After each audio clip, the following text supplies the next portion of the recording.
The phone buzzed at 2:17 a.m., cutting through the silence of our bedroom like a chainsaw through quiet dreams. I rolled over, squinting at the blue glow. Flight delayed, stuck in Chicago. Don't wait up. Love you. Julia. I stared at the message, my brain slowly grinding into gear. Julia was supposed to be in Denver for a tech conference, had been talking about it for weeks. The GPS tracker we shared for safety showed a little blue dot pulsing steadily in Miami, Florida. Well, that's interesting, I muttered to the darkness. Must be one hell of a layover. My name is Tim Haskell, and I fix computers for a living. Not the glamorous kind of tech work my wife Julia does at her startup. I'm the guy who shows up when your server crashes and your data looks like scrambled eggs. 37 years old, still wearing the same flannel shirts I bought in college, still driving the same beat-up Honda that Julia keeps threatening to replace.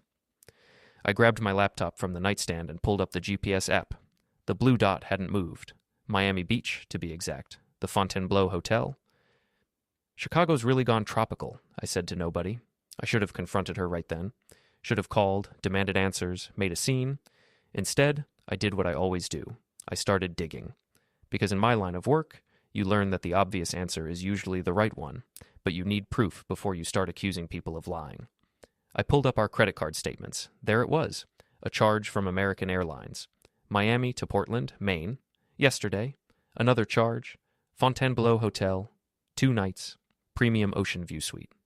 The pieces clicked together like a puzzle made of broken glass.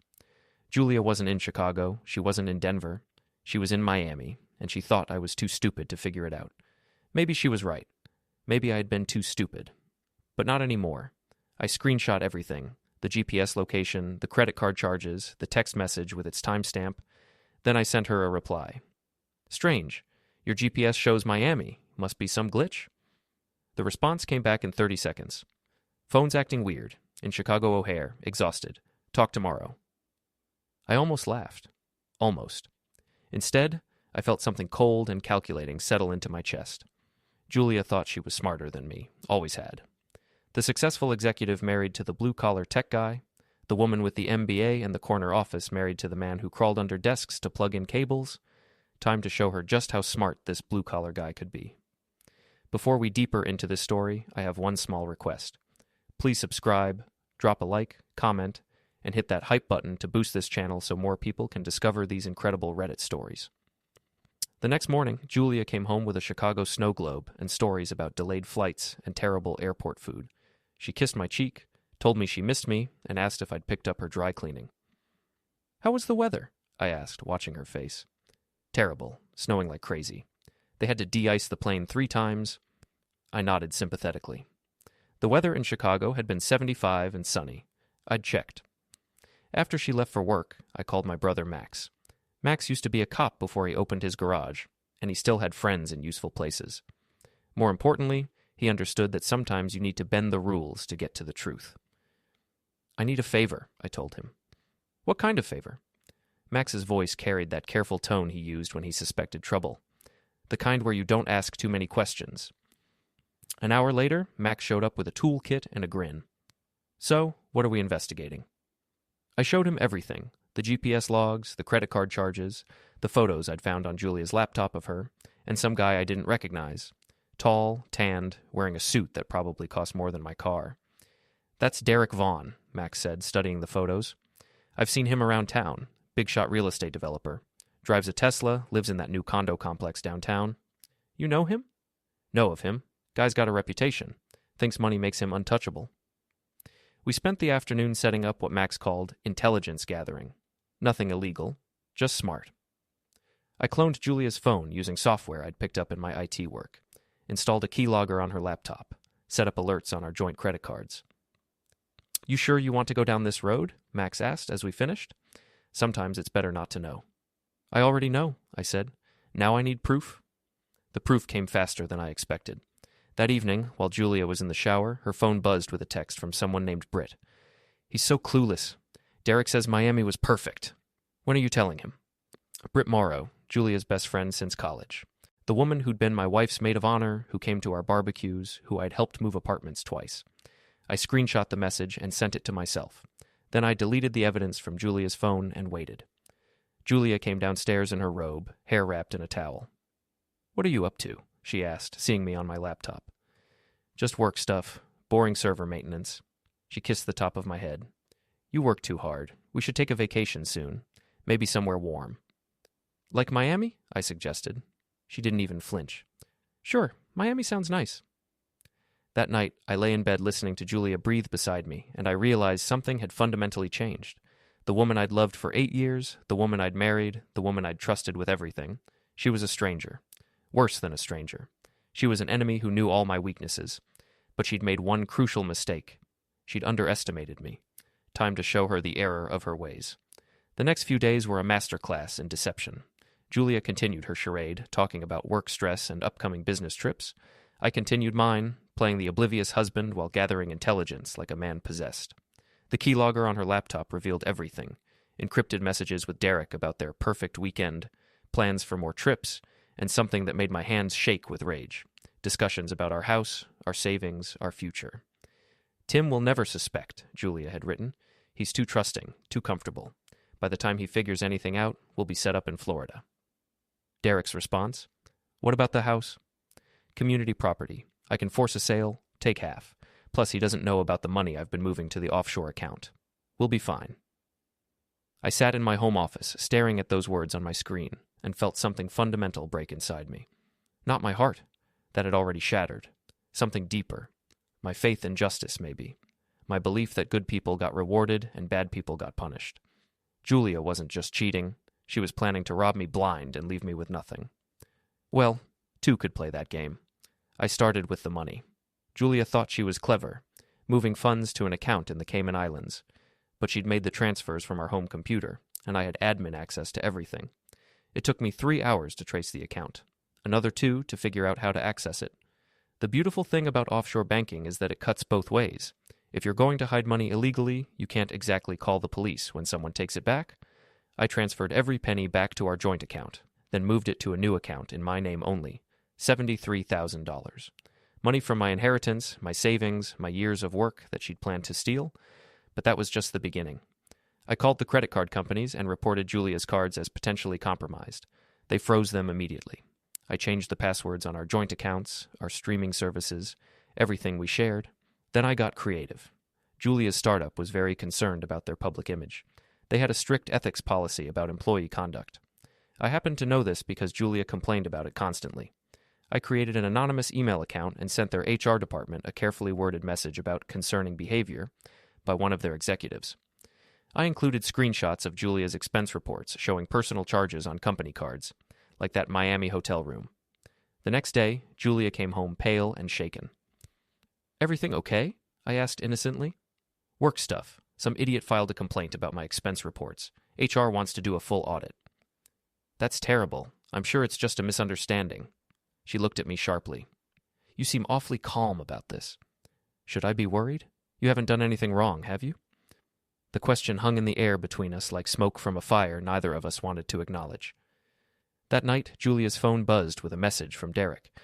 Maybe we should cool it for a while. This audit thing has me nervous. Her response.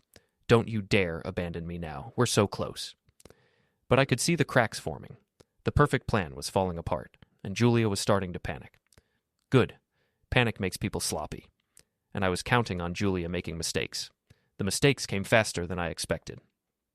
Julia, stressed about the HR investigation and worried about Derrick's cold feet, started getting careless. She left her laptop open with incriminating messages visible.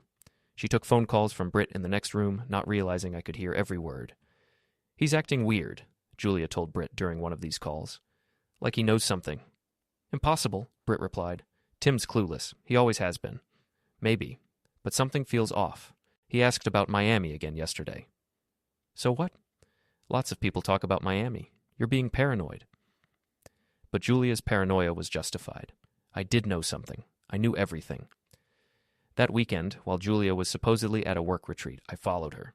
She drove to the airport and caught a flight to Miami.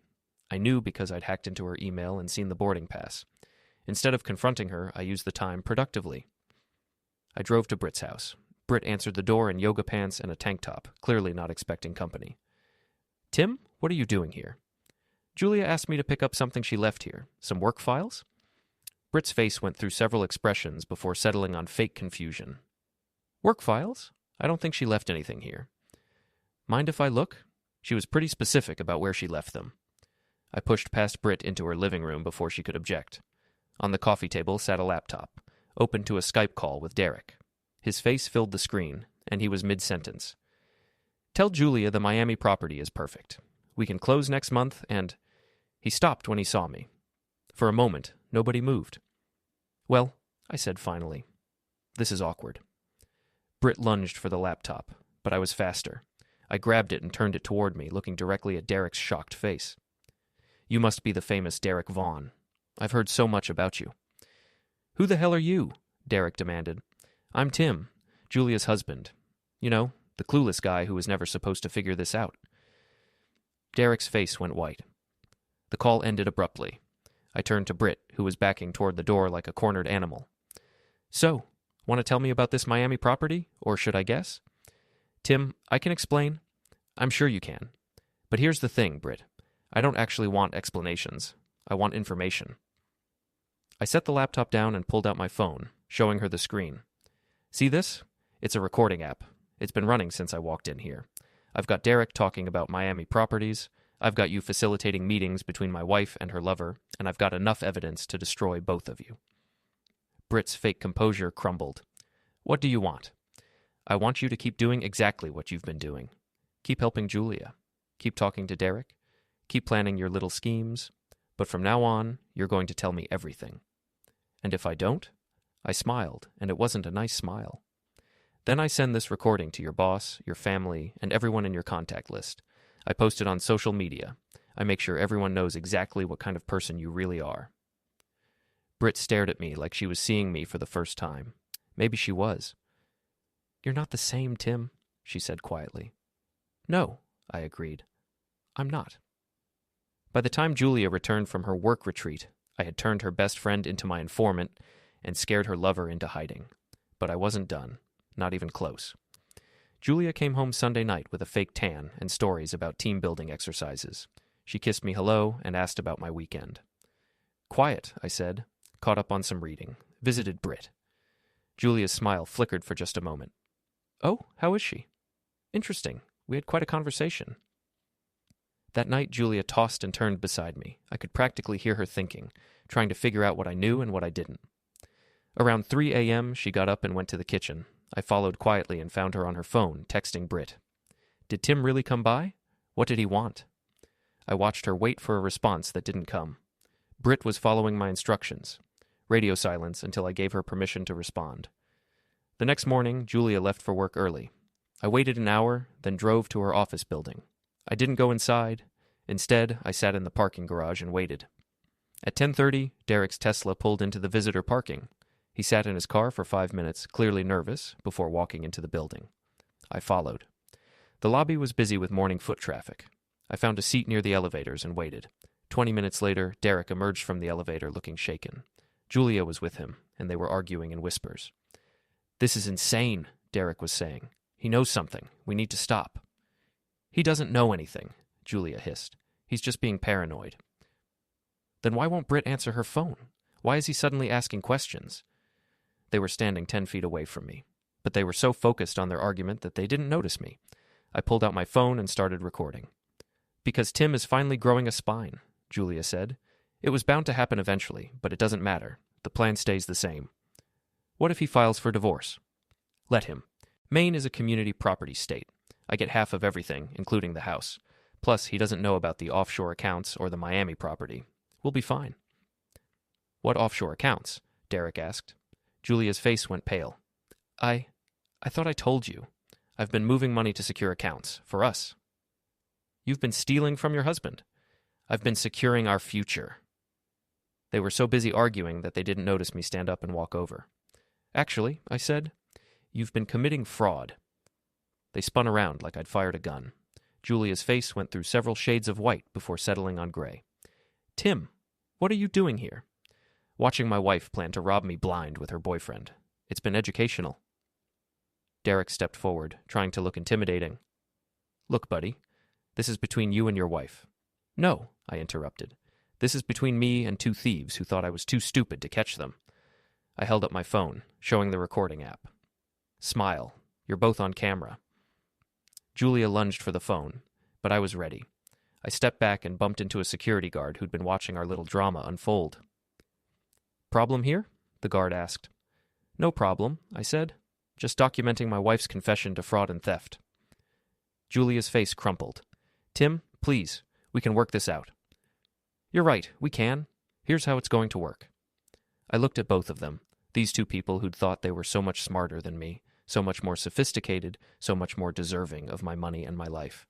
"You're going to stay away from each other. You're going to stay away from me. And you're going to pray that I don't decide to send this recording to the police, the IRS, and every social media platform I can find." "You can't," Derrick started. "I can," I said. "And I will, unless you both disappear from my life permanently." I turned to Julia. "You have until tonight to decide if you want to end this marriage quietly or if you want me to destroy both of you publicly." Then I walked away, leaving them standing in the lobby like the criminals they were. Julia didn't come home that night, or the next night. On Wednesday, she showed up with a lawyer and divorce papers. "This is what you want, isn't it?" she said, throwing the papers on the kitchen table. "It's what you wanted," I corrected. "I just figured it out first." She looked around our house, the house she'd planned to force me to sell so she could take half the money. "I suppose you think you've won?" "I think I've learned something important about the person I married." "Which is?" "That I never really knew you at all." Julia's lawyer, a sharp-dressed woman with cold eyes, opened her briefcase. "Mr. Haskell, my client is prepared to offer a generous settlement." "No settlement," I interrupted. "Julia can have her personal belongings and whatever money she can prove she earned legally. Everything else stays with me." "That's not how community property works," the lawyer said. I pulled out my own folder, copies of bank records, emails, recorded conversations, evidence of fraud and theft. "It is when one spouse has been committing felonies." The lawyer's expression changed as she flipped through the documents. She whispered something to Julia, whose face went white. "My client needs time to consider her options," the lawyer said. "She's had plenty of time," I replied. "Take it or leave it." They left it, for about a week. During that week, I heard through Max that Derrick had left town suddenly, something about business opportunities in California. Brit had also made herself scarce, apparently taking a sudden vacation to visit family in Oregon.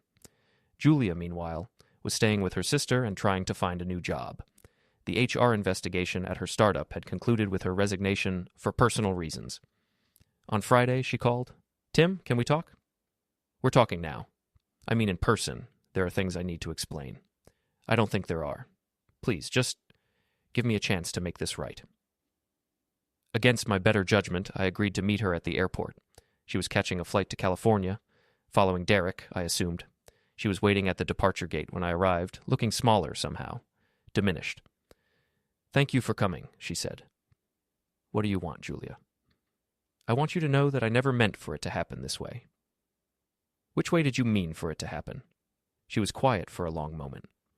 "I don't know. I felt trapped, like my life was too small.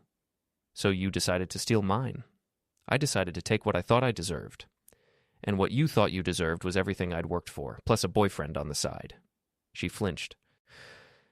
"It wasn't supposed to be like this." "How was it supposed to be, Julia? You and Derrick living in Miami on my money while I what exactly? Stayed in Maine wondering what happened to my wife? I thought you'd move on. Find someone else. After you bankrupted me and destroyed my credit?" She didn't have an answer for that. "Flight 447 to Los Angeles, now boarding." The announcement echoed through the terminal. Julia stood up, shouldering her carry-on bag. "I signed the papers. Your lawyer should have them by now." "Good. Tim? What?" "I'm sorry. For all of it." I looked at her, really looked at her, for what I knew would be the last time. The woman I'd loved, the woman I'd trusted, the woman who'd tried to destroy me. "No," I said finally. "You're not sorry you did it. You're sorry you got caught." Julia's flight was called again. She walked toward the gate, then turned back.